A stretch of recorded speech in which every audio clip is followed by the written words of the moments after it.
إن الحمد لله نحمده ونستعينه ونؤمن به ونتوكل عليه ونعوذ بالله من شرور أنفسنا ومن سيئات أعمالنا من يهدئ الله فلا مضل له ومن يضلله فلا هادي له أشهد أن لا إله إلا الله وأشهد أن محمدا عبده ورسوله أرسله بالهدى ودين الحق ليظهره على الدين كله ولو كره المشركون أما بعد فإن خير الحديث كتاب الله وخير الحدي حدي محمد صلى الله عليه وسلم وشر الأمور محدثاتها وكل محدثة بدعة وكل بدعة ضلالة وكل ضلالة في النار.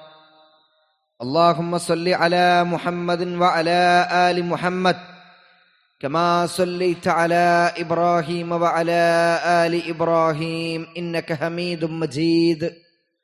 اللهم بارك على محمد وعلى آل محمد كما باركت على إبراهيم وعلى آل إبراهيم إنك حميد مجيد. أعوذ بالله من الشيطان الرجيم. بسم الله الرحمن الرحيم. يا أيها الذين آمنوا اتقوا الله حق تقاته ولا تموتن إلا وأنتم مسلمون. يا أيها الناس اتقوا ربكم الذي خلقكم من نفس واحدة وخلق منها زوجها وبث منهما رجالا كثيرا ونساء واتقوا الله الذي تساءلون به والأرحام إن الله كان عليكم رقيبا. يا أيها الذين آمنوا اتقوا الله وقولوا قولا سديدا يصلح لكم أعمالكم ويغفر لكم ذنوبكم ومن يطع الله ورسوله فقد فاز فوزا عظيما. رب اشرح لي صدري ويسر لي أمري واحلل عقدة من لساني يفقهوا قولي. ഏറെ ബഹുമാനമുള്ള ഏറ്റവും പ്രിയം നിറഞ്ഞ ആദരണീയരായ സത്യവിശ്വാസികളെ, സത്യവിശ്വാസിനികളെ, നമ്മളെ എല്ലാം സൃഷ്ടിച്ചു പരിപാലിച്ച് സദാ നിയന്ത്രിച്ചു കൊണ്ടിരിക്കുന്ന സർവ്വലോക സ്രഷ്ടാവും സംരക്ഷകനും നമ്മുടെ എല്ലാവരുടെയും പരിപാലകനുമായ റബ്ബുൽ ഇസ്സത്ത് അല്ലാഹു സുബ്ഹാനഹു വ തആലയുടെ വിധിവിലക്കുകളും നിയമനിർദ്ദേശങ്ങളും ജീവിതത്തിൻ്റെ എല്ലാ മേഖലകളിലും അനുസരിച്ച് ജീവിതം ധന്യമാക്കണമെന്ന്, തഖ്വയിൽ അധിഷ്ഠിതമായി മുന്നോട്ട് കൊണ്ടുപോകണം എന്ന് സ്വന്തത്തെ വിസ്മരിക്കാതെ ഓരോരുത്തരോടും ഉപദേശിക്കുകയാണ്. അല്ലാഹു സുബ്ഹാനഹു വ തആലയുടെ റഹ്മത്തും ബർക്കത്തും സദാസമയവും നമ്മളിലെല്ലാം വർഷിക്കുമാറാകട്ടെ. ആത്മാർത്ഥമായി ചോദിക്കട്ടെ, നമ്മളെല്ലാവരും അള്ളാഹുവിൻ്റെ ദീൻ അത് പഠിക്കുന്നതിൻ്റെ പ്രധാനപ്പെട്ട ലക്ഷ്യം എന്താണ്? വിശ്വാസികളെ സംബന്ധിച്ചിടത്തോളം ആഴ്ചതോറും നടന്നുവരുന്ന ഏറ്റവും പവിത്രമാക്കപ്പെട്ട ദിവസം എന്ന് വിശേഷിപ്പിച്ചിട്ടുള്ള യൗമുൽ ജുമുഅയിൽ, വെള്ളിയാഴ്ച ദിവസത്തിൽ ഖുതുബ കേൾക്കുക എന്ന നിയ്യത്തോടു കൂടി നമ്മളിവിടെ വരുന്നതിൻ്റെ പ്രധാന ലക്ഷ്യം എന്താണ്? അള്ളാഹുവിൻ്റെ ദീന് ചർച്ച ചെയ്യുന്ന സദസ്സുകളിൽ പോയിരിക്കുമ്പോൾ നമ്മുടെ മനസ്സിലുണ്ടാകുന്ന പ്രധാനപ്പെട്ട ഉദ്ദേശം എന്താണ്? അവിടെ നിന്ന് കേൾക്കുന്ന ഇഹപര വിജയത്തിനു വേണ്ടി അവിടെ നിന്നും നമുക്ക് ലഭിക്കുന്ന നിർദ്ദേശങ്ങളും മാർഗദർശനങ്ങളും അവിടെ നിന്നും നമുക്ക് ലഭിക്കുന്ന ഇസ്ലാമികമായ അറിവുകളും നേടുക എന്നതും, ആ നേടുന്നതിനപ്പുറത്തേക്ക് അത് നമ്മുടെയൊക്കെ ജീവിതത്തിലേക്ക് കൊണ്ടുവരിക, പ്രാവർത്തികമാക്കുക എന്ന ലക്ഷ്യത്തോടു കൂടിയിട്ടാണ്. ഒരാൾ അറിവ് കരസ്ഥമാക്കുന്നത് ആ അറിവനുസരിച്ച് പ്രവർത്തിക്കാൻ വേണ്ടിയാണ്. മുഹദ്ദിസുൽ മദീന, മദീനയുടെ ഹദീസ് പണ്ഡിതൻ എന്ന വിശേഷണം ലഭിച്ചിരുന്ന ഒരു മഹാപണ്ഡിതനായിരുന്നു ഷെയ്ഖ് അബ്ദുൽ മുഹ്സിൻ അബ്ബാദ് അൽ ബദർ റഹിമഹുല്ലാ. അദ്ദേഹം കുറച്ച് കാലങ്ങൾക്ക് മുമ്പ് ഈ അടുത്ത് മരണപ്പെട്ടു പോയി. അദ്ദേഹത്തിന്റെ മകനാണ് ഷെയ്ഖ് അബ്ദുർ റസാഖ് അൽ ബദർ ഹഫിളഹുല്ലാ. ഈ വിഷയ സംബന്ധമായി മഹാനായ പണ്ഡിതൻ ഷെയ്ഖ് അബ്ദുർ റസാഖ് അൽ ബദർ ഹഫിളഹുല്ലാ പറയുന്ന ഒരു കാര്യമുണ്ട്. വമൻ കാന ദാ ഇൽമിൻ ബിലാ അമലിൻ ഫഹുവ മഅദൂബുൻ അലൈഹി യബൂഉ ബിഗളബില്ലാഹി ലിഅന്നഹു ലം യുഹഖിഖ് മഖ്സൂദൽ ഇൽം. അദ്ദേഹം പറയാണ്, പ്രവർത്തനം ഇല്ലാതെ അറിവ് മാത്രമുള്ളവൻ കോപം നേടിയവനാണ്. പ്രവർത്തനമില്ലാതെ ജീവിതത്തിൽ പ്രവർത്തിക്കുന്നൊന്നുമില്ല, നന്മകളൊന്നും ചെയ്യുന്നില്ല, പക്ഷെ അറിവ് അങ്ങനെ നേടുന്നുണ്ട്, അവനെ സംബന്ധിച്ചിടത്തോളം അവൻ അള്ളാഹുവിന്റെ കോപത്തിന് പാത്രീഭൂതനായവനാണ്. എന്നിട്ട് അദ്ദേഹം പറയുന്നു, അള്ളാഹുവിന്റെ കോപത്തിന് പാത്രമായവനാണവൻ, കാരണമായവനാണവൻ. എന്തുകൊണ്ടെന്നാൽ അവൻ അറിവിന്റെ ലക്ഷ്യം നിറവേറ്റിയിട്ടില്ല. അപ്പൊ എന്താണ് അറിവ് നേടുന്നതിന്റെ പ്രധാനപ്പെട്ട ലക്ഷ്യം? അത് ജീവിതത്തിൽ പകർത്തുക എന്നതാണ്. എന്നിട്ട് അദ്ദേഹം പറയുന്നു, വമൻ കാന സാഹിബ അമലിൻ വജിദ്ദിൻ വജ്തിഹാദിൻ ഫിൽ ഇബാദത്തി ബിലാ ഇൽമിൻ ഫഹുവ ളാല്ലുൻ അൻ സബീലില്ലാഹി വസിറാത്തുൽ മുസ്തഖീം. അറിവില്ലാതെ പ്രവർത്തനങ്ങളിൽ കഠിന പരിശ്രമം നടത്തുന്നവൻ നേരായ പാതയിൽ നിന്ന് വ്യതിചലിച്ചവനാണ്. ഒരു വിഷയത്തെപ്പറ്റി അറിവില്ല, പക്ഷെ പ്രവർത്തനങ്ങൾ കഠിനമായി തീവ്രമായി ചെയ്യുന്നു, അവനെ സംബന്ധിച്ചിടത്തോളം അവൻ നേരായ സിറാത്തുൽ മുസ്തഖീമിൽ നിന്ന് വ്യതിചലിച്ചവനാണ്. അപ്പോൾ ഒരാൾ അമല് ചെയ്യുമ്പോൾ അത് അറിവോട് കൂടിയിട്ടായിരിക്കണം. നേടിയ അറിവ് അത് അമലായിട്ട് കൊണ്ടുവരാത്തവൻ, കർമ്മങ്ങളായിട്ട് ജീവിതത്തിൽ കൊണ്ടുവരാത്തവനാകട്ടെ, അവൻ അള്ളാഹുവിന്റെ കോപത്തിന് പാത്രമായവനാണ് താനും. എന്നിട്ട് അദ്ദേഹം ഒന്നുകൂടി പറയുന്നു, ഫൽ മുൻഅമു അലൈഹിം ഹും അഹ്ലുൽ ഇൽമി വൽ അമൽ. എന്നാൽ അനുഗ്രഹം ലഭിച്ചവർ അറിവിന്റെയും പ്രവർത്തനത്തിന്റെയും ആളുകളാണ്. അപ്പൊ ഒരാൾക്ക് ഇൽമുണ്ട്, ആ ഇൽമ അയാൾ ജീവിതത്തിൽ അമലാക്കി പ്രാവർത്തികമാക്കുന്നുണ്ട് എങ്കിൽ അതിനർത്ഥം അള്ളാഹുവിന്റെ വലിയ ഒരു തൗഫീഖിന്, അള്ളാഹു സുബ്ഹാനഹു വ തആലയുടെ വലിയ അളവിലുള്ള അനുഗ്രഹത്തിന് പാത്രമായ ഒരു വ്യക്തിയാണ് അദ്ദേഹം എന്നാണ്. അതുകൊണ്ട് സഹോദരങ്ങളെ, പലപ്പോഴും പല കാര്യങ്ങളും നമ്മൾ പഠിച്ചിട്ടുണ്ട്. വ്യക്തി ജീവിതത്തിൽ, ദൈനംദിന ജീവിതത്തിൽ നമുക്കറിയാവുന്ന ഒരുപാട് കാര്യങ്ങളുണ്ട്. ഒരു കാര്യം ചെയ്യുമ്പോൾ അത് തിന്മയാണ്, തെറ്റാണ് എന്ന് നമുക്കറിയാം. ഒരു നന്മ ചെയ്യുമ്പോൾ എന്തുകൊണ്ട് ഞാനത് ചെയ്യുന്നു എന്ന് നമുക്കറിയാം. അപ്പൊ നമ്മളെല്ലാവരും കുളിച്ചു മാറ്റി എല്ലാ തിരക്കുകളൊക്കെ മാറ്റിവെച്ച് കുടുംബത്തോടൊപ്പം ഖതീബ് മിമ്പറിൽ കയറുന്നതിന് മുമ്പ് തന്നെ ഇവിടെ പള്ളിയിലേക്ക് പ്രവേശിക്കുന്നതിന്റെ കാരണം എന്താണ്? അത് ചെയ്താലാണ് ആ ഖുതുബ അല്ലെങ്കിൽ ആ ജുമുഅ സാധുവാകുകയുള്ളൂ എന്ന് അറിയുന്നത് കൊണ്ടാണ്. അതുകൊണ്ടാണ് അതിന് അത്രയും മുൻഗണന നൽകി നേരത്തെ തന്നെ നമ്മുടെ തിരക്കുകളൊക്കെ മാറ്റിവെച്ച് അതിനുവേണ്ടി പ്രത്യേകം ഒരുങ്ങി നമ്മൾ നടന്നിട്ടോ അല്ലെങ്കിൽ വാഹനമെടുത്തിട്ടോ യാത്ര ചെയ്ത് പള്ളിയിലേക്ക് വരുന്നത്. വീട്ടിൽ നിന്ന് നിസ്കരിക്കാനുള്ള മനസ്സുണ്ടായിട്ടും പള്ളിയിലേക്ക് ജമാഅത്തിന് പോകണമെന്ന തീവ്രമായ ആഗ്രഹത്തോടു കൂടി സുബഹി മുതൽ ഇശാ വരെയുള്ള ജമാഅത്ത് നഷ്ടപ്പെടുത്താതെ ഞാൻ പരമാവധി പങ്കെടുക്കും എന്ന് ചിന്തിച്ചിട്ട് നമ്മൾ ഇങ്ങോട്ട് വരുന്നതിന്റെ ലക്ഷ്യം എന്താ? വീട്ടിൽ നിന്ന് നിസ്കരിക്കുന്നതിനേക്കാൾ പ്രതിഫലമുണ്ട് പള്ളിയിൽ വന്ന് ജമാഅത്തായിട്ട് നിസ്കരിക്കുമെന്ന് അറിയുന്നത് കൊണ്ടല്ലേ. ഇങ്ങനെ നമ്മൾ ചിന്തിക്കുകയാണെങ്കിൽ നമുക്ക് അറിയുന്ന കുറേ കാര്യങ്ങളുണ്ട്. ഇപ്പൊ വസ്ത്രധാരണത്തിന്റെ കാര്യമാണെങ്കിലും അത് നെരിയാണിക്ക് താഴെ പോകാൻ പാടില്ല എന്ന് അറിയുന്ന ആൾക്കാർ തന്നെയാണ് നമ്മൾ. എന്നാലും നമ്മളത് കണ്ടില്ല എന്ന് നടിക്കുകയാണ്. എന്നാലും നമ്മൾ അതിന് അത്രയും ലാഘവത്തോടെ വിട്ടുകളയാണ്. ഇങ്ങനെ ചിന്തിക്കുകയാണെങ്കിൽ ഒരുപാട് കാര്യങ്ങൾ അത് പ്രാമാണികമായി കൃത്യമായി ഹദീസും ഖുർആനും വെച്ച് പറയാനൊന്നും അറിയില്ലെങ്കിലും അത് ചെയ്യേണ്ട ബാധ്യത എനിക്കുണ്ട്. അത് അള്ളാഹു തആല ഫർളാക്കിയ കാര്യമാണ്, അല്ലെങ്കിൽ റസൂലുള്ളാഹി സ്വല്ലല്ലാഹു അലൈഹി വസല്ലം നിർബന്ധമാക്കിയ കാര്യമാണ്, അള്ളാഹിന്റെ റസൂൽ പഠിപ്പിച്ച സുന്നത്തുകളിൽ പെട്ടതാണ്. ഇതൊക്കെ അറിഞ്ഞിട്ടും ആ അറിവ് നമുക്കുണ്ടായിട്ടും അത് ജീവിതത്തിലേക്ക് അമലായി കൊണ്ടുവരാത്ത ആളുകൾ ഉണ്ട് എന്നുള്ളതാണ്. അവരെ പറ്റിയാണ് ഷെയ്ഖ് അബ്ദുർ റസാഖ് അൽ ബദർ ഹഫിളഹുല്ലാ പറഞ്ഞത്, അനുഗ്രഹം ലഭിച്ചവരായ ആളുകളാണ്. എങ്ങനെയുള്ളവർ? അള്ളാഹുവിന്റെ വലിയ നിഅമത്ത് ലഭിച്ചവരായ ആളുകളാണ്. അവരുടെ പ്രത്യേകത എന്താണ്?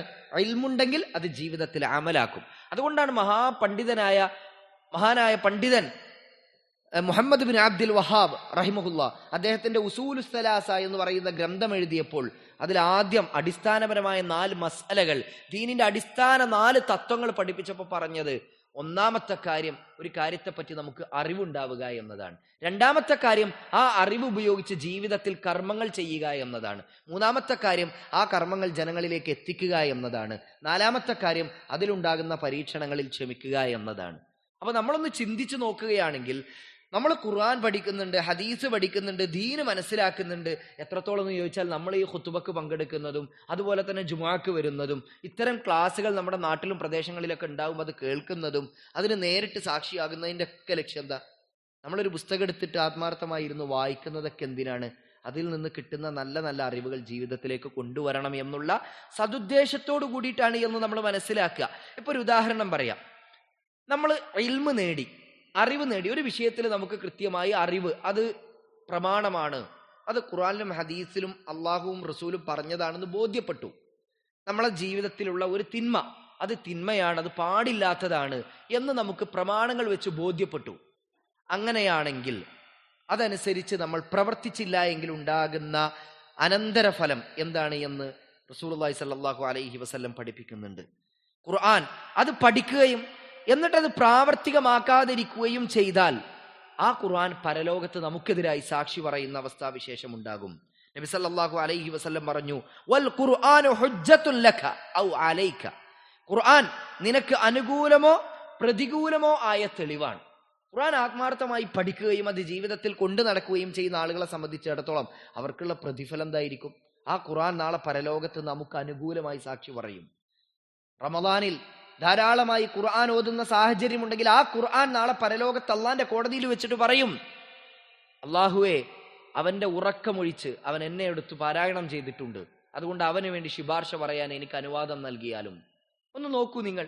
അപ്പൊ അള്ളാഹു സുബ്ഹാനഹു വ തആല അത്തരം ഒരു സൗഭാഗ്യം നൽകും. ആർക്ക്? ആ ഖുർആൻ ഉപയോഗിച്ച് പഠനം നടത്തിയ ആൾക്കാർക്ക്. അല്ലാത്തവരോ? അത് അറിഞ്ഞിട്ടും അത് വായിക്കാനും അത് പഠിക്കാനും ഒക്കെ ഉള്ള സാഹചര്യങ്ങളും അവസരങ്ങളൊക്കെ നമ്മുടെ നാട്ടിലുണ്ടായിട്ടും അത് ചെയ്യാത്ത ആളുകളെ സംബന്ധിച്ചിടത്തോളം ആ ഖുർആൻ അവർക്ക് പ്രതികൂലമായിരിക്കും എന്നാണ് നബി സല്ലല്ലാഹു അലൈഹി വസല്ലം പഠിപ്പിച്ചിട്ടുള്ളത് എന്ന് നമ്മൾക്ക് കാണാൻ കഴിയും. അതുപോലെ തന്നെ ഒരു കാര്യത്തിൽ നമ്മൾ അറിവ് നേടിയെടുത്തു, ആ അറിവ് നേടിയെടുത്തതിന് ശേഷവും നമ്മൾ വഴിപിഴച്ചു കഴിഞ്ഞാൽ ഉണ്ടാകുന്ന കാര്യം മഹാനായ പണ്ഡിതൻ സുഫിയാൻ ഇബ്നു ഉയൈന റഹിമഹുള്ള പറയുന്നുണ്ട്, മൻ ഫസദ മിൻ ഉലമാഇന ഫഫീഹി ശബഹുൻ മിനൽ യഹൂദ്. നമ്മിൽപ്പെട്ട പണ്ഡിതർ അവർ പിഴച്ചാൽ അവനിൽ ജൂതനോട് സാദൃശ്യമുണ്ട്. വമൻ ഫസദ മിൻ ഉബ്ബാദിന ഫഫീഹി ശബഹുൻ മിനൻ നസ്വാറ. നമ്മിലെ പ്രവർത്തനങ്ങളിൽ മുഴുകുന്നവർ അവർ പിഴച്ചു കഴിഞ്ഞാൽ അവനിൽ ക്രിസ്ത്യാനിയോട് സാദൃശ്യമുണ്ട് എന്ന് മഹാനായ സുഫിയാൻ ഇബ്നു ഉയൈന റഹിമഹുള്ള പഠിപ്പിക്കുകയാണ്. അതുകൊണ്ട് തന്നെ നമ്മൾ അള്ളാഹുവിനോട് എപ്പോഴും പ്രാർത്ഥിക്കേണ്ട പ്രാർത്ഥന എന്താണെന്നറിയോ? അള്ളാഹുവേ, എനിക്ക് നീ ഉപകാരപ്രദമായ അറിവ് വർദ്ധിപ്പിച്ചുകൊണ്ടാ, ആ അമൽ അത് പ്രാവർത്തികമാക്കാനുള്ള തൗഫീഖ് കൊണ്ടാ. അല്ലാഹുമ്മ അല്ലിംനാ മാ യൻഫഉന വൻഫഅനാ ബിമാ അല്ലംതനാ വസിദ്നാ ഇൽമ വതുഖൻ വഹുദൻ വഫഖിഹ്നാ ഫിദ്ദീൻ. അല്ലാഹുമ്മ അൻഫഅനി ബിമാ അല്ലംതനി. മഹാനായ അബൂ ഹുറൈറ റളിയല്ലാഹു അൻഹുവിൽ നിന്ന് ഉദ്ധരിക്കുന്ന ഒരു ഹദീസിൽ കാണാം, നബി സല്ലല്ലാഹു അലൈഹി വസല്ലം ഇങ്ങനെ പതിവായി പ്രാർത്ഥിക്കാറുണ്ടായിരുന്നു, അല്ലാഹുമ്മ അൻഫഅനി ബിമാ അല്ലംതനി വഅല്ലംനി മാ യൻഫഉനി വസിദ്നി ഇൽമ എന്ന്. മറ്റു ചില പണ്ഡിതന്മാർ ഇങ്ങനെയും വിശദീകരിച്ചതായി കാണാം, അല്ലാഹുമ്മ അല്ലിംനാ മാ യൻഫഉന വൻഫഅനാ ബിമാ അല്ലംതനാ അല്ലാഹുമ്മ അല്ലിംനാ മാ യൻഫഉന. അല്ലാഹുവേ, ഞങ്ങൾക്ക് ഉപകാരപ്രദമായ കാര്യങ്ങൾ നീ ഞങ്ങൾക്ക് അറിവായിട്ട് നൽകിക്കൊണ്ടേയിരിക്കണമേ. വൻഫഅനാ ബിമാ അല്ലംതനാ, ഞങ്ങൾ പഠിച്ചതിനെ ഞങ്ങൾക്ക് നീ ഉപകാരമുള്ളതാക്കി തരികയും ചെയ്യണമേ. കിട്ടിയ അറിവുണ്ടല്ലോ, നമ്മൾ ഓരോ കാര്യങ്ങൾ പല രീതിയിലായിട്ട് പഠിച്ചുകൊണ്ടിരിക്കുന്നുണ്ടല്ലോ, അത് ഞങ്ങളുടെ ജീവിതത്തിൽ പ്രവർത്തനങ്ങളാക്കാനുള്ള ഒരു സൗഭാഗ്യം, അമലാക്കി കൊണ്ടടക്കാനുള്ള ഒരു സൗഭാഗ്യം നീ ഞങ്ങൾക്ക് നൽകണമേ. വസിദ്നാ ഇൽമ, ഞങ്ങൾക്ക് നീ അറിവ് വർദ്ധിപ്പിച്ച് നൽകുകയും ചെയ്യണമേ. വതുഖൻ വഹുദൻ വഫഖിഹ്നാ ഫിദ്ദീൻ, ഞങ്ങൾക്ക് നീ തഖ്വയും വർദ്ധിപ്പിച്ച് നൽകണമേ, മാർഗദർശനവും വർദ്ധിപ്പിച്ച് നൽകണമേ എന്ന് അള്ളാഹുവിനോട് നമ്മൾ തേടണം, പ്രാർത്ഥിക്കണം എന്നുള്ളതാണ്. അതുപോലെ തന്നെ മറ്റൊരു കാര്യമാണ് നേടിയ അറിവ് അത് ജനങ്ങളിലേക്ക് നമ്മൾ പകർന്നു കൊടുത്തുകൊണ്ടേയിരിക്കണം എന്നുള്ളത്. നിങ്ങളൊന്ന് ചിന്തിച്ചു നോക്കൂ, സ്വഹാബാക്കളുടെ ഒരു രീതി എന്ന് പറയുന്നത് എത്രത്തോളം അത്ഭുതകരമാണ് എന്നറിയോ? ഒരു അറിവ് അവർക്ക് വന്നു കിട്ടിക്കഴിഞ്ഞാൽ പിന്നെ അവരുടെ വാശി, അവരുടെ വൈരാഗ്യം, അല്ലെങ്കിൽ അവരുടെ അത്തരം എല്ലാ കാര്യങ്ങളും അവർ മാറ്റിവെക്കും. പിന്നെ അവരുടേതായിട്ടുള്ള ഒരു സ്വാർത്ഥ താല്പര്യങ്ങൾക്കും അവിടെ പ്രസക്തിയില്ല എന്ന് ജീവിതം കൊണ്ട് ബോധ്യപ്പെടുത്തി തന്ന ആളുകളാണ് സ്വഹാബാക്കൾ. ചരിത്രത്തിൽ നിന്ന് ഞാനൊരു സംഭവം ഉദ്ധരിക്കാം. മഹാനായ മാഖി ഇബ്നു യസാർ അൽ മുസ്നി റളിയല്ലാഹു അൻഹു, മഹാനായ മാഖി ഇബ്നു യസാർ അൽ മുസ്നി റളിയല്ലാഹു അൻഹു അദ്ദേഹം ഒരിക്കൽ തന്റെ പെങ്ങളെ, സഹോദരിയെ വേറൊരാൾക്ക് വിവാഹം ചെയ്തു കൊടുത്തു.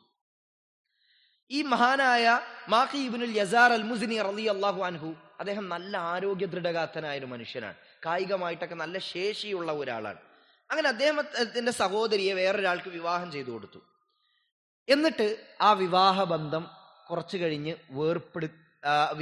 അത് തൊലാക്കാകുന്ന സാഹചര്യം ഉണ്ടായി. ആ സഹോദരിയും ആ വ്യക്തിയും തമ്മിൽ തൊലാക്കായി, ജീവിതത്തിൽ നിന്ന് അവർ വേർപെട്ടു, വിവാഹബന്ധത്തിൽ നിന്ന് വേർപെട്ടു. അപ്പൊ സ്വാഭാവികമായിട്ടും തൊലാക്ക് സംഭവിച്ചു കഴിഞ്ഞാൽ, വിവാഹമോചിതയായി കഴിഞ്ഞാൽ ഈ പെണ്ണ് ഇദ്ദയിരിക്കണം. ഇദ്ദ കാലഘട്ടം അതിനിടക്ക് ഈ ഭർത്താവിന് വേണമെങ്കിൽ തിരിച്ചെടുക്കാവുന്ന ഒരു സമയം കൂടിയുണ്ട്. പക്ഷേ ഇദ്ദ കാലഘട്ടം കുറച്ചുകൂടി കഴിഞ്ഞിട്ടാണ് ഈ ത്വലാക്ക് ചൊല്ലിയ വ്യക്തിക്ക് തന്റെ ഭാര്യയെ തിരിച്ചെടുക്കണമെന്നുള്ള ആഗ്രഹമുണ്ടായത്. അങ്ങനെ അദ്ദേഹം ഈ ഭാര്യയെ തിരിച്ചെടുക്കാൻ വേണ്ടി ആഗ്രഹം പ്രകടിപ്പിച്ചുകൊണ്ട് മാഖി ഇബ്നുൽ യസാർ അൽ മുസ്നി റളിയല്ലാഹു അൻഹുവിന്റെ അടുക്കൽ വന്നു. മാഖി ഇബ്നുൽ യസാർ അൽ മുസ്നി റളിയല്ലാഹു അൻഹു കായികമായിട്ടൊക്കെ നല്ല ശേഷിയുള്ള ആരോഗ്യ ദൃഢഗാത്രനായ ഒരു മനുഷ്യനാണ്. അദ്ദേഹം പറഞ്ഞു, ഒരിക്കലുമില്ല.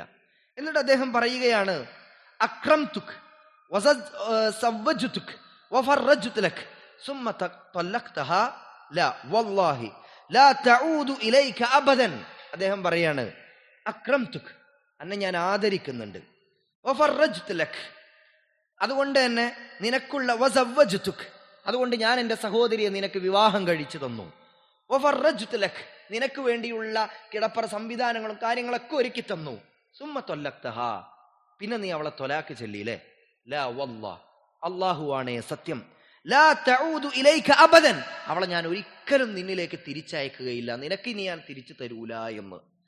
എന്നാലാകട്ടെ ഇയാൾക്ക്, ഇദ്ദേഹത്തിന് ആ സഹോദരിയെ തിരിച്ച് കല്യാണം കഴിക്കണം, തന്റെ സഹധർമ്മിണിയെ തിരിച്ച് ഭാര്യയായി സ്വീകരിക്കണം, രണ്ടാമതും സ്വീകരിക്കണം എന്ന് ആഗ്രഹമുണ്ട്. ഈ സ്ത്രീക്കാകട്ടെ അദ്ദേഹത്തെ തിരിച്ച് ഭർത്താവായി കിട്ടണമെന്ന് ആഗ്രഹമുണ്ട്. പക്ഷേ മഹാനായ മാഖി ഇബ്നുൽ യസാർ അൽ മുസ്നി റളിയല്ലാഹു അൻഹു അതിൽ പിടിച്ച വാശിയിലാണ്, വിട്ടുതരൂല എന്നുള്ള രൂപത്തിലാണ്. ആ സമയത്ത് മഹാനായ ഈ വ്യക്തി പരിശുദ്ധ ഖുർആനിൽ നിന്ന് ഈ ആയത്ത് ഓതി കേൾപ്പിച്ചു കൊടുത്തു. പരിശുദ്ധ ഖുർആനിന്റെ 2-ാമത്തെ അധ്യായം അൽ ബഖറ സൂറത്തിന്റെ 232-ാമത്തെ വചനം ഓതി കേൾപ്പിച്ചു കൊടുത്തു. വഇദാ ത്വല്ലഖ്തുമുൻ നിസാ, ആ സമയത്താണ് റസൂലുള്ളാഹി സ്വല്ലല്ലാഹു അലൈഹി വസല്ലമയുടെ അടുക്കൽ ഈ സംഭവം എത്തുന്നത്, നബിയുടെ അടുക്കലേക്ക് ഈ വിഷയമെത്തി. ആ സമയത്താണ് ഈ ആയത്ത് അവതരിക്കുന്നത്. ഞാൻ ഈ പറയുന്ന ആയത്ത് ബഖറ സൂറത്തിന്റെ 2-ാം അധ്യായത്തിന്റെ 232-ാമത്തെ വചനം, വഇദാ ത്വല്ലഖ്തുമുൻ നിസാ ഫബലഅന അജ്ലഹുന്ന എന്ന് തുടങ്ങുന്ന ആയത്ത്.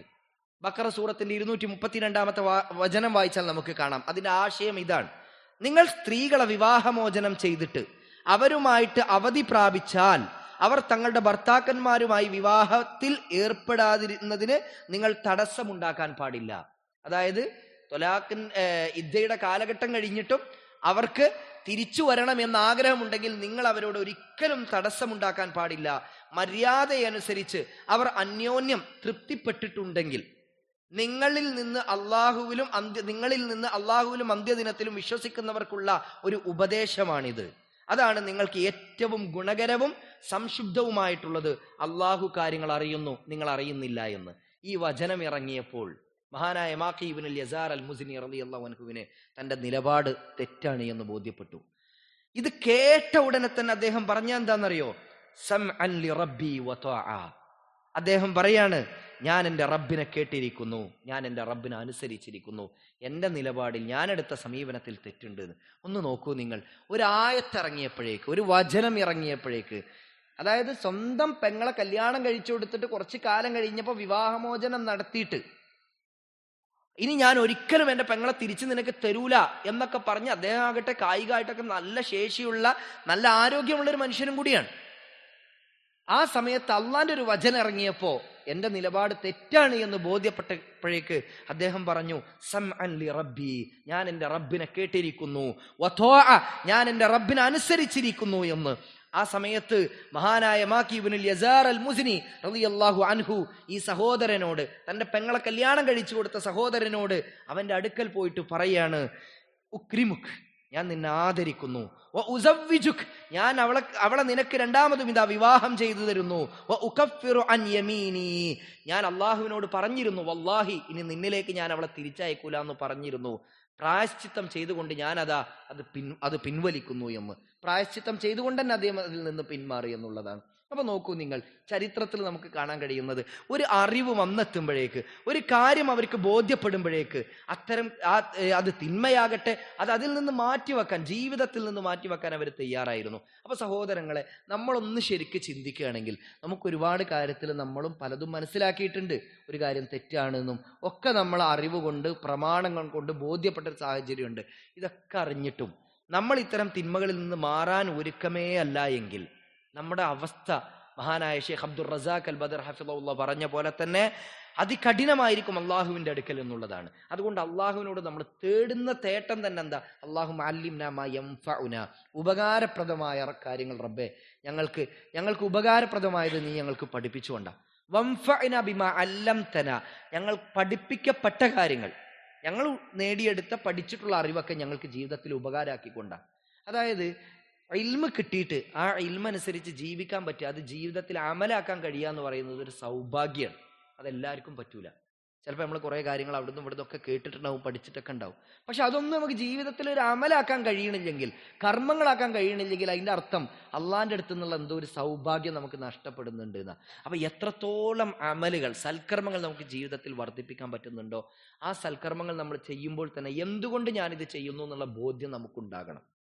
ഇന്ന കാരണങ്ങൾ കൊണ്ടാണ് എന്നുള്ള ബോധ്യം നമുക്കുണ്ടാകണം. അതുകൊണ്ട് സഹോദരന്മാരെ, സഹോദരിമാരെ, എന്നോടടക്കം സ്നേഹത്തോടു കൂടി ഈ വിഷയത്തിൽ നമുക്ക് പറയാനുള്ളത്, നമ്മൾ നേടിയെടുക്കുന്ന അറിവ്, അത് കിട്ടാനുള്ള വഴികൾ നമ്മൾ അന്വേഷിച്ചു കൊണ്ടേയിരിക്കുക. അറിവ് കിട്ടാനുള്ള വഴികൾ, ആ അറിവ് കിട്ടുമ്പോൾ അപ്പോഴാണല്ലോ എൻ്റെ ജീവിതത്തിൽ എന്തെങ്കിലും പിഴവുകൾ ഉണ്ടെങ്കിൽ, പോരായ്മകൾ ഉണ്ടെങ്കിൽ അതെനിക്ക് തിരുത്താൻ പറ്റുള്ളൂ എന്ന് മനസ്സിലാക്കി നല്ല നീയത്തോടു കൂടി അത് നേടുക.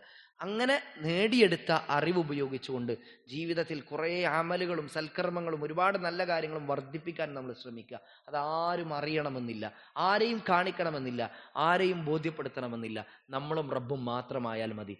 ഒരുപാട് അമലുകൾ, ഞാൻ പറയുന്നത് ആരും അറിയാത്ത ഒരുപാട് നന്മകൾ, സൂക്ഷ്മമായ നന്മകൾ നമുക്കുണ്ടാകണം. നമ്മൾ ചെയ്യുന്ന അമലുകളൊക്കെ ഒരു പക്ഷെ ചിലവർ കാണുന്നുണ്ടാവും, അറിയുന്നുണ്ടാവും. പക്ഷെ ആരും അറിയാത്ത അതിസൂക്ഷ്മമായ, എന്നാൽ റബ്ബിന്റെ അടുക്കൽ അങ്ങേയറ്റത്തെ കനപ്പെട്ട, വളരെ വലിയ ഭാരം കൂടിയ ഒരുപാട് നന്മകൾ നമുക്കുണ്ടാകണം. അതാരും അറിയേണ്ടതില്ല. നമ്മളും റബ്ബും മാത്രമായിട്ടുള്ള അമലുകൾ ഉണ്ടാകണം. അത് റബ്ബുമായിട്ട് നേരിട്ട് അടുക്കുന്ന രീതിയിലുള്ള പ്രവർത്തനങ്ങൾ നമുക്കുണ്ടാകണം. അതുകൊണ്ടാണ് ഞാൻ പറഞ്ഞത്, അമൽ എത്രത്തോളം, ഇൽമ എത്രത്തോളം വരുന്നു, ആ ഇൽമ നമുക്ക് ജീവിതത്തിൽ അമലാക്കി മാറ്റാൻ അതൊരു പ്രത്യേക സൗഭാഗ്യമുണ്ടെങ്കിലേ സാധിക്കുകയുള്ളൂ. ആ സൗഭാഗ്യത്തിന് നമ്മൾ റബ്ബിനോട് തേടണം.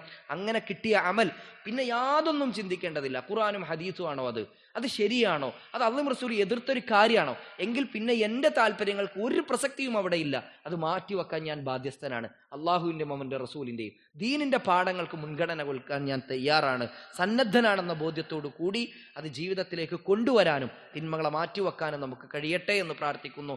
റബ്ബുൽ ഇസ്സത്ത് അതിന് തൗഫീഖ് നൽകി അനുഗ്രഹിക്കുമാറാകട്ടെ.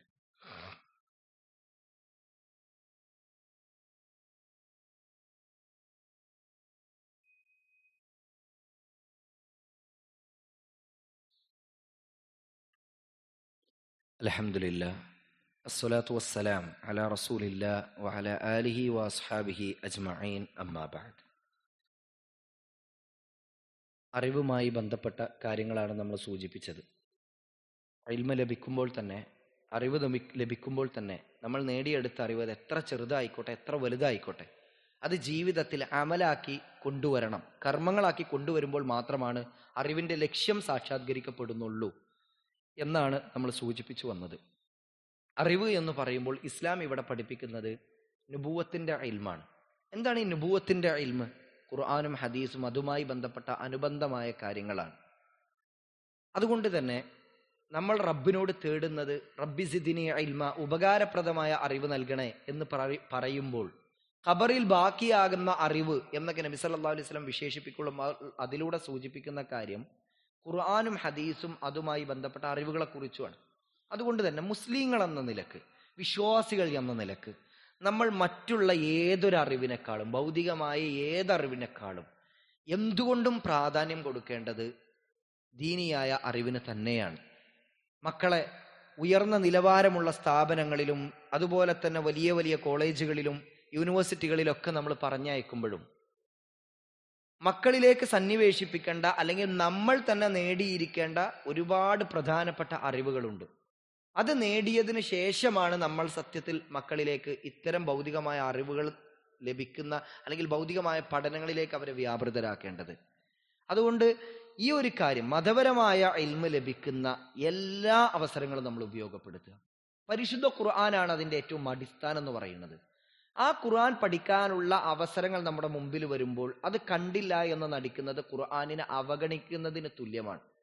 നബി സല്ലല്ലാഹു അലൈഹി വസല്ലം നാളെ മഹ്ശറിൽ വരുമ്പോൾ അവിടെ നിന്ന് ഒരു വിഭാഗത്തെക്കുറിച്ച് പറയും. വഖാല റസൂൽ, പ്രവാചകൻ സല്ലല്ലാഹു അലൈഹി വസല്ലം പറയും, യാ റബ്ബ്, എന്റെ രക്ഷിതാവേ, ഇന്ന ഖൗമി ഇത്തഖദു ഹാദൽ ഖുർആന മഹ്ജൂറ, അവർ ഈ ഖുർആനിനെ അഗണ്യകോടിയിലേക്ക് വലിച്ചെറിഞ്ഞിരിക്കുന്നു. ആ പ്രയോഗത്തിന്റെ ആ ആയത്തിന്റെ നേർക്കുനേരുള്ള അർത്ഥം എന്താ അറിയോ? ഇന്ന ഖൗമി ഇത്തഖദു, തീർച്ചയായും ഈ സമുദായം, ഇത്തഖദു എന്ന് പറഞ്ഞാൽ അവർ സ്വീകരിച്ചു എന്നാണ്, മഹ്ജൂറ തള്ളുന്നതായിട്ട്. അപ്പൊ ഖുർആനിനെ അവർ സ്വീകരിച്ചിട്ടുണ്ട്. എങ്ങനെ? അതിങ്ങനെ പേരിന് പഠിക്കുക എന്നല്ലാതെ അതുമായി ബന്ധപ്പെട്ട ഒരു കാര്യത്തിലും ശ്രദ്ധിക്കാതെ. അപ്പൊ നമ്മളും നമ്മുടെ കുട്ടികളൊക്കെ ഖുർആനും ഇതൊക്കെ പഠിക്കുന്നുണ്ട്. പക്ഷെ ആ ഖുർആൻ കേവലം നമ്മൾ പാരായണം ചെയ്തു പോകുന്നതിനപ്പുറത്തേക്ക്, ഖുർആൻ ഓതുമ്പോൾ പ്രതിഫലം ഇല്ലാന്നോ, ഖുർആൻ പഠിക്കുമ്പോൾ കൂലില്ലാന്നോ, അത് പാരായണം ചെയ്തു പോകുമ്പോൾ പ്രതിഫലം ഇല്ലാന്നോ ഒന്നല്ല, അതിനൊക്കെ നല്ല പ്രതിഫലമുണ്ട്. പക്ഷേ അല്ലാഹു തആല ഖുർആൻ അവതരിപ്പിച്ചതിന്റെ ഒരു പ്രധാന ലക്ഷ്യം എന്താണ്? അത് കേവല പാരായണം എന്നുള്ളത് മാത്രമാണോ? അല്ല, അത് ജീവിതത്തിൽ ഒരു മാർഗദർശനമാക്കി കൊണ്ടു നടക്കാൻ വേണ്ടിയിട്ടാണ്. അപ്പോ അതെങ്ങനെയാണ് നമുക്ക് മനസ്സിലാവുക? ഇപ്പോൾ അത് തിരിച്ചറിയാത്തതുകൊണ്ടാണല്ലോ പലപ്പോഴും മുസ്ലിം സമുദായത്തിൽപ്പെട്ട ആളുകൾ തന്നെ, നിങ്ങളൊന്ന് ചിന്തിച്ചു നോക്കൂ, ശരിക്കും ഒന്ന് ആലോചിച്ച് നോക്കൂ. നമ്മൾ ഒരു ദിവസം ഏറ്റവും ചുരുങ്ങിയത് 5 വക്ത് നിസ്കാരത്തിൽ കൂടി ഏറ്റവും ചുരുങ്ങിയത് 17 തവണ ഫാത്തിഹ സൂറത്ത് പാരായണം ചെയ്യുന്നുണ്ട്. ഈ ഫാത്തിഹ സൂറത്തിൽ നമ്മൾ ആത്മാർത്ഥമായിട്ട് ഉമ്മാരും ഉപ്പാരൊക്കെ നിസ്കരിക്കാൻ നിന്നിട്ട് അള്ളഹാനോട് പറയണത് എന്താ അറിയോ? റബ്ബുൽ ഇസ്സത്തായ റബ്ബിന് അങ്ങോട്ട് കൊടുക്കുന്ന ഒരു വാക്ക് എന്താ അറിയോ?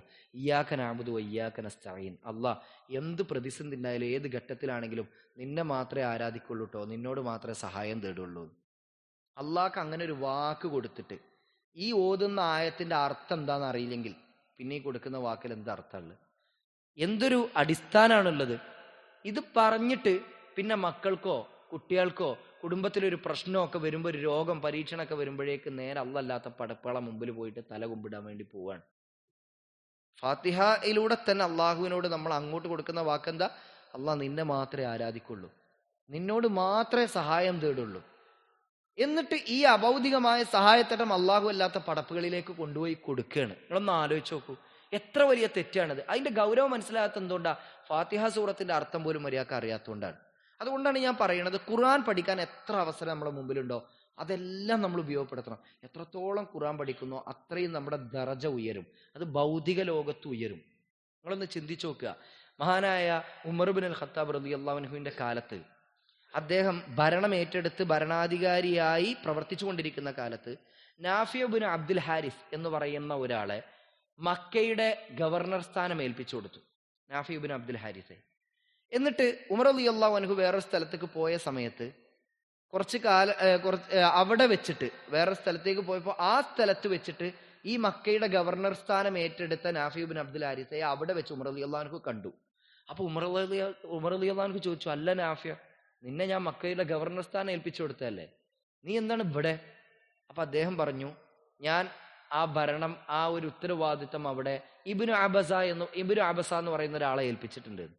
ഉമർ റളിയല്ലാഹു അൻഹു ചോദിച്ചു, ആരാണ് ഈ ഇബ്നു അബസ? അദ്ദേഹം പറഞ്ഞു, അതൊരു മൗലയാണ്. മൗല എന്ന് പറഞ്ഞാൽ മോചനപത്രം ലഭിച്ചിട്ടുള്ള അടിമ. ഉമർ റളിയല്ലാഹു അൻഹു ചോദിച്ചു, ഒരു മൗലയെ നീ ഈ ഭരണം ഏൽപ്പിച്ചിട്ടാണോ പോരുന്നത്? ഒരു നാടിന്റെ ഉത്തരവാദിത്തം ഏൽപ്പിച്ചിട്ടാണോ പോരുന്നത്? അത് അടിമ മോശമാണെന്നുള്ളതുകൊണ്ടല്ല പറഞ്ഞത്, ഭരണത്തിന്റെ പ്രാധാന്യം കൊണ്ട് പറഞ്ഞതാണ്, ഉത്തരവാദിത്തം കൊണ്ട് പറഞ്ഞാണ്. അപ്പോ നാഫി ഇബ്നു അബ്ദുൽ ഹാരിസ പറഞ്ഞ എന്താണെന്നറിയോ? അദ്ദേഹം ഖുർആൻ പഠിച്ച ആളാണ്, വറാസത്തിൽ, അതായത് അനന്തരാവകാശ നിയമങ്ങളിൽ അഗ്രഗണ്യനാണ്, ആഴമേറിയ അറിവുള്ള ആളാണ്. ആ സമയം അത് കേട്ടപ്പോൾ തന്നെ ഉമർ റളിയല്ലാഹു അൻഹു പറഞ്ഞ എന്താണെന്നറിയോ? അല്ലാഹു തആല ഖുർആൻ കൊണ്ട് ചില ആളുകളെ ഉയർത്തും, ചില ആളുകളെ ഖുർആൻ കൊണ്ട് താഴ്ത്തുന്നു. ആ താഴ്ത്തും എന്ന് പറഞ്ഞാൽ എന്തുകൊണ്ടാ? ഖുർആൻ പഠിച്ചിട്ടും അത് ഒരു ഉപകാരം ഇല്ലാതെ കൊണ്ടിടക്കുന്ന ആൾക്കാരെ പറ്റിയിട്ടാണ്. ഉയർത്തുന്നു പറഞ്ഞാൽ എന്താ? ഇബ്നു അബസ ഒരു മൗലയാണ്, മോചനപത്രം ലഭിച്ച ഒരു അടിമയാണ്. അദ്ദേഹം ഏറ്റെടുത്തിരിക്കുന്ന സ്ഥാനം ഒരു നാടിന്റെ ഭരണസ്ഥാനമാണ്.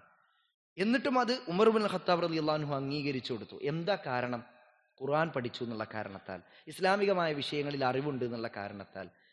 ഒരു സമൂഹം, ഒരു സംഘമുണ്ടെങ്കിൽ അത് ആ കൂട്ടത്തിൽ നിന്ന് ചെറിയ കുട്ടിയായിക്കോട്ടെ, ഖുർആൻ നന്നായിട്ട് പഠിച്ച കുട്ടികളുണ്ടെങ്കിൽ അവരാണ് ഇമാമ് നിൽക്കണ്ടേ എന്ന് വരെ പറയുമ്പോൾ അവർക്കുള്ള സ്ഥാനം ആലോചിച്ച് നോക്കൂ നിങ്ങൾ. അതുകൊണ്ട് കുടുംബസമേതം ഖുർആൻ പഠിക്കാൻ കഴിയുന്ന അവസരങ്ങൾ നമ്മൾ ഉപയോഗപ്പെടുത്തണം. ഇത് ഞാനൊരു ആലങ്കാരിക പ്രയോഗമായിട്ടോ ഒരു സുഖിപ്പിക്കാൻ വേണ്ടി പറയണത്, ഒരു വെറുതെ ഒരു പരാമർശം നടത്തി പോലുള്ള സഹോദരങ്ങളെ. നമ്മളെ പള്ളി കേന്ദ്രീകരിച്ച് തന്നെ ഇൻഷാ അല്ലാ ഇവിടെ QHLS എന്ന് പറയുന്ന ഖുർആൻ ഹദീസ് ലേണിംഗ് സ്കൂൾ സംവിധാനം നടക്കുന്നുണ്ട്. ഓരോ ആഴ്ചയിലും ഒരു ദിവസം അത് നമ്മൾ പ്രത്യേകം തിരഞ്ഞെടുത്തിട്ട് ഇൻഷാ അള്ളാ അവിടെ നടത്താനുള്ള ഒരു പ്ലാൻ ഉണ്ട്. അപ്പോൾ അതിനുവേണ്ടി പ്രത്യേകം പുറത്തുനിന്ന് ആളുകൾ വന്നിട്ട് ഓരോ ആയത്തും നമുക്ക് ഓതി തരിക.